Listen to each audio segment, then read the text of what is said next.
శుభోదయం. శ్రీమాత్రే నమః. నైమిషారణ్యలో మరొక మహత్తరమైన ఉదయం ప్రారంభమైంది. అందరికీ కూడా ఏకాదశి శుభాకాంక్షలు.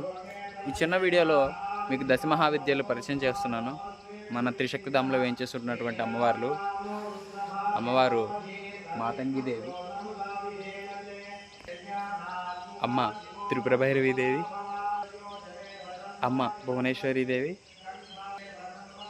అమ్మ షోడశీదేవి, అమ్మ కమలాత్మికాదేవి, అమ్మ తారాదేవి, అమ్మ చిన్నమస్తాదేవి, అమ్మ బగలాముఖీదేవి, అమ్మ ధూమావతీదేవి, అమ్మ ధూమావతీదేవి, అనంత శక్తి సందాయిని విశ్వరూపిణి శ్రీ విశ్వజనని కనకదుర్గా భవానీదేవి.